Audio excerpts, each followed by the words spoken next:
신부님의 피정 안내를 보시려면 더보기를 눌러주세요. 하느님께서 당신께서 부르신 사람들을 계속 불러주시고 그들이 그 어떤 길을 가기를 바라는 그 하느님의 원하심, 예수 그리스도의 정말로 때로는 염원처럼 느껴지는 무엇이 여러분과 제 삶에 있습니다. 우리가 성소라고 부르는 것인데 그 성스러운 불림이 여러분과 제 삶에 그대로 있어요. 이걸 사제나 수도 성소에 집중하다 보니까 다들 이제 그런 쪽으로 생각을 하는데 그건 똑같이 평신도와 신자가 아닌 사람들, 무신론자들에게도 하느님께서 불러주시는 그분의 성스러운, 즉 우리가 성스러워서가 아니라 그분께서 그 성스러우신 분이 우리에게 진정으로 주시고자 하는 선물로서의 성소가 있습니다. 그렇게 불러주시는 거예요. 그 부르시는 것에 대한 대답을 어떻게 하는가 하는 것은 너무나 간단합니다. 내가 그분이 부르시는 것을 믿고 그 부르심에 응답하기를 바라면 됩니다. 내 삶에 피곤하고 고단한 부분들 살면서 해결이 안 되잖아. 살면서 해결이 안 되거든요. 어떤 결정적인 게 보이지 않아요. 그게 대부분 사람들의 삶입니다. 어떤 결정적인 게 보이지 않아요. 그러니 내가 남들보다 못하다가 아니라 겨우 남들이랑 경쟁하는 걸로, 남들보다 좀 나은 걸로, 그걸로 시간을 때우게 되는 거예요. 그리고 남들보다 좀 더 나은 것을 가지는 것을 목적으로 삼고, 돈도 그렇고 외모도 그렇고 성당이나 사회에서 인정받는 것도 그렇고 남들보다 좀 나은 그걸 향해서 자기 인생을 다 집어넣는 겁니다. 남들보다 좀 더 나은 삶을 향해서 굉장히 어리석고 굉장히 자기 파괴적인 행동이죠. 근데 불행하게도 사자들도 저도 우리들 모두가 남들보다 겨우 좀 나은 그 삶이 행복이라고 생각합니다. 하느님을 만나고 나면 좀 나은 것 같습니까? 아닙니다. 제가 얼마나 많은 사람들을 보았는데 아닙니다. 아까 예수께서 방 어질러 놓고 마귀가 와서 보니까 방이 정리가 돼 있으니까 7명 데려왔다는 얘기가 정말 사실입니다. 그건 어떤 부분에 있어서는 제 삶에 있어서도 마찬가지입니다. 네. 아무 일 없는 삶이 아닌 혹은 그 아무 일도 없는 삶 때문에 어디서 왔고 어디로 가는지 무슨 일이 실제로 벌어지고 있는지 모르는 상태에서 겨우 남들보다 좀 나은 삶, 조금 더 있는 삶을 향해서 그걸로 자존심을 세우고 자존심을 세우기 위해서 그걸 가지려고 온갖 노력을 하고 그게 안 되면 그렇게 속상해하면서 살아가는 우리의 삶. 만약 그 삶의 자세를 이 피정 동안에 유지하면 그리고 하느님께서 바꿔주시지 않는다면 그리고 여러분들이 원치 않으시면 하느님이 거의 바꿔주시지 않을 텐데 만약에 그 자세가 유지되면요. 네, 여러분이 살아오신 인생과 마찬가지로 갔던 그 수많은 피정들과 마찬가지로 아무 일도 없을 겁니다. 제가 권해드리고 싶은 것은 다른 삶이에요. 이번 2주 동안만이라도 좀 다른 짓을 해보셔요. 이 좀 다른 짓을 해야 좀 달라지지. 왜냐하면 계속 얘기하는 대로 남들이랑 똑같은 일을 하면 결과는 똑같거든요. 평범한 삶이 가장 아름답다라는 것은 그 평범한 삶의 핵심에 정말 다가가서 즉 삶의 핵심에 다가갔기 때문에 그 삶이 비범하게 보이건 평범해 보이건 이미 그 삶은 비범한 걸로 변한 겁니다. 그건 평범한 삶이 아니고요. 그 평범한 삶은 그 삶 자체의 중심에 들어선 사람의 삶은 이미 그 자체로 세상에서 거의 보기 힘든 비범함입니다. 그러니 일반적인 평범함과 그 삶의 본질에 들어섬으로써 비범해진 사람의 평범한 삶을 오해하지 마셔요. 그건 아무 일도 안 생긴 삶과 좀 달라진 삶의 차이거든요. 그리고 그 차이는 사실은 적어도 그 은총이 벌어지는 동안에는 그 순간만이라도 하늘과 땅 차이입니다. 천당과 즉 하느님 나라와 인간의 땅, 하느님이 안 계신 상태로서라고 얘기하죠. 좀 그렇지만 네, 그저 우리끼리 살아가는 그 뻘밭이 되어버린 의미에서의 인간의 땅의 차이입니다. 하느님 왕국과 하느님이 계신지 아닌지 모르고 엎치락뒤치락 살아가는 마치 우리가 느끼기에는 인간들만의 삶, 인간들의 것으로 가득 차 있는 이미 황토 뻘밭이 되어버린 우리 삶과의 차이 정도일 겁니다. 지금 이 말들은 사실 누구건 저 자신을 포함해서 가슴속에 비수처럼 갖고 있어야 합니다.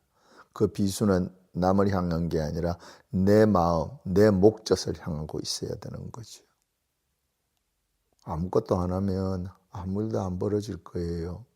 그건 거의 확실한 것 같아요. 뭔가 벌어지려면 내가 물에 빠진 사람처럼 허푸허푸하면서 수영을 제대로 못해서 막 발부둥 치는 그 사람처럼 발부둥 쳐야 될 것 같아요. 벼랑에 떨어지다가 가지나무를 나뭇가지를 하나 잡게 된 사람의 그 온 사력을 다한 그 나뭇가지를 잡고 있는 그 힘처럼 그걸 잡고 어떻게든 올라가 보려고 하는 그 필사의 노력, 그건 필사의 노력이라고 부르기도 힘들어요. 왜냐하면 그 사람한테는 그게 유일한 생명줄이니까. 어쩌면 제가 여러분들께 원하는 게 그런 표현들로 씌어질 수도 있겠습니다. 그렇다고 해서 여러분들한테 막 그런 거 할 생각 없습니다. 막 그렇게 할 생각 없습니다. 다만 이 성탄을 시작하면서, 이 성탄을 기다리는 대림을 시작하면서 여러분들이 어떤 마음이어야 하는가에 대해서 하느님께서 오시는 구세주를 기다린다는 것, 이 피정에 와서 그 하느님을 만나고 싶어하는 마음이 똑같다라는 거죠. 그래서 오늘 마지막으로 그것이 어떤 것을 의미하는가 하는 걸 실제 상황을 하나 들어서 제가 얘기해 드릴게요. 하느님은 무지하게 젊으셔요. 하느님은 젊음 그 자체이십니다. 왜냐하면 하느님은 생명의 주인이시거든요. 그분에게는 영원한 젊음이시고, 즉 하느님, 우리가 할아버지처럼 생각하고 아저씨나 청년처럼 생각하는 예수 그리스도는 이 세상에서 갓 태어난 어떤 생명보다 더 젊습니다. 진정으로 젊습니다. 그것은 단순히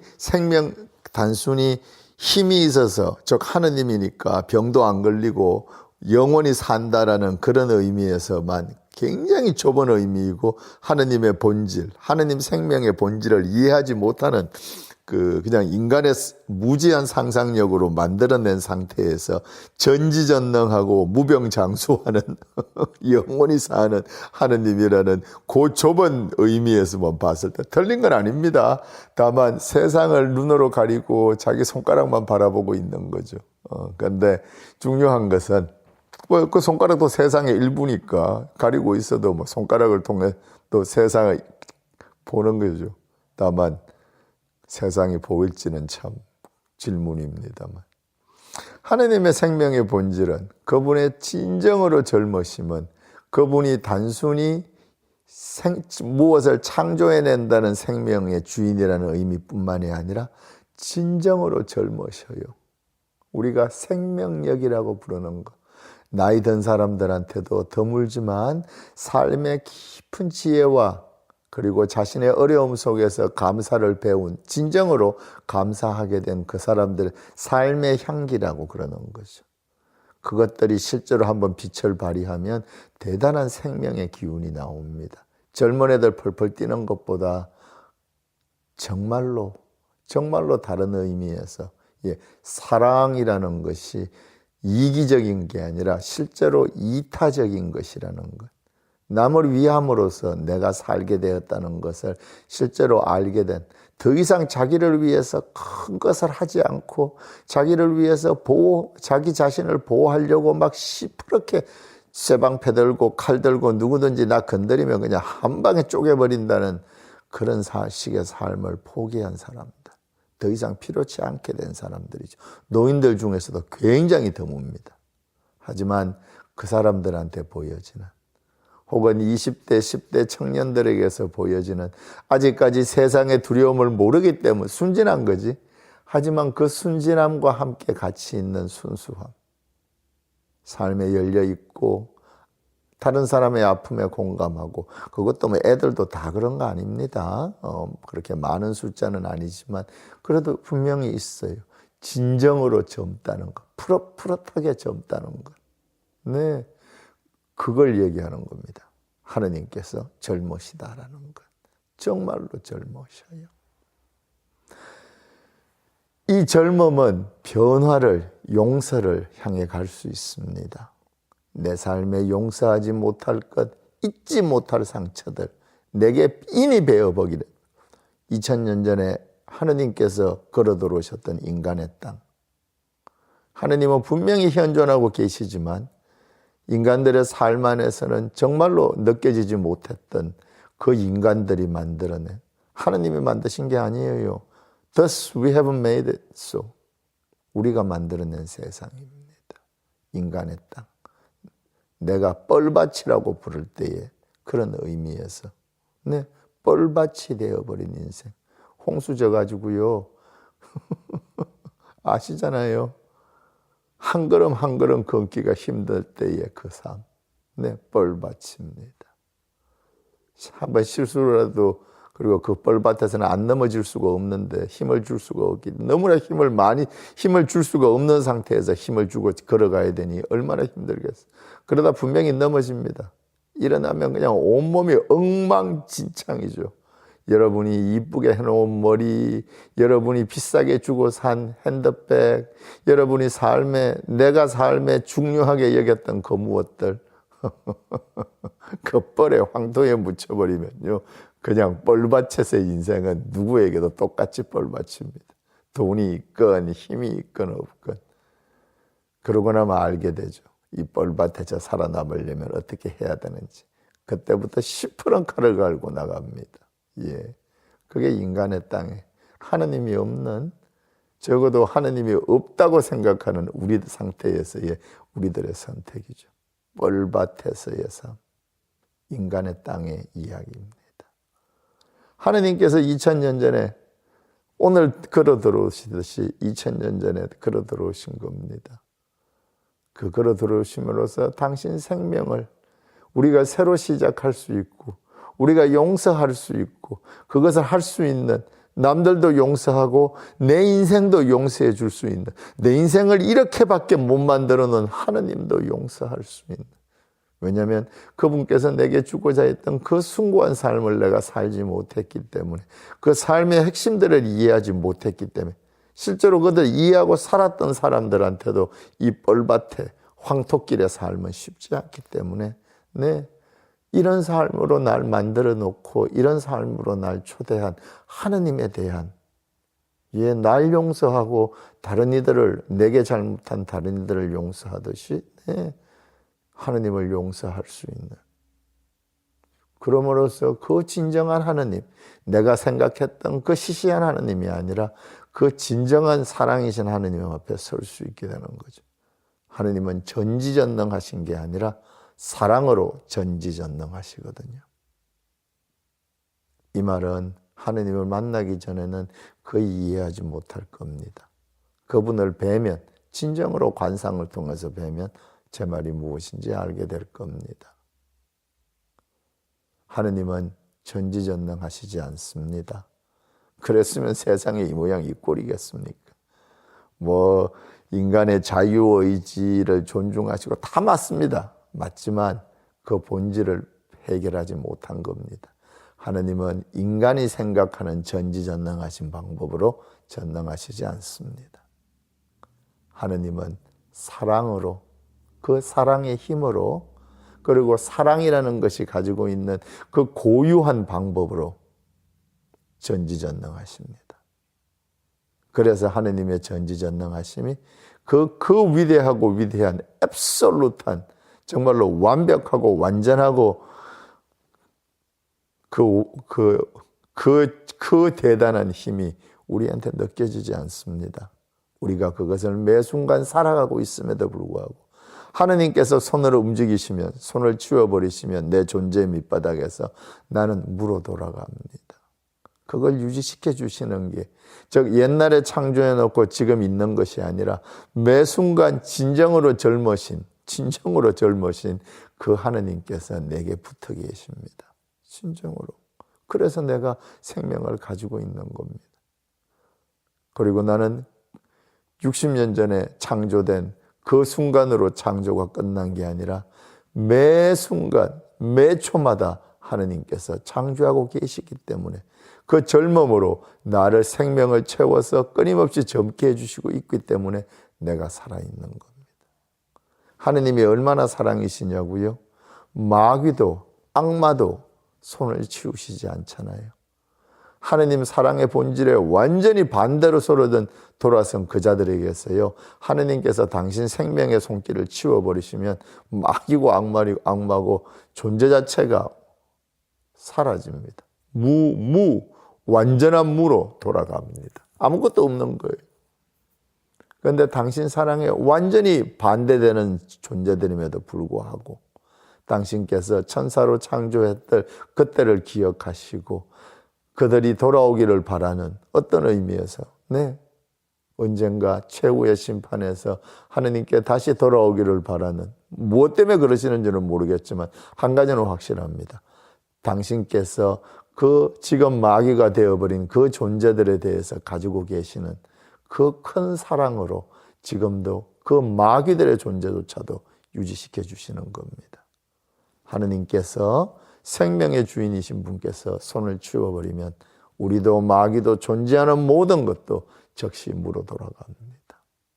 하느님께서 그만큼 사랑이셔요.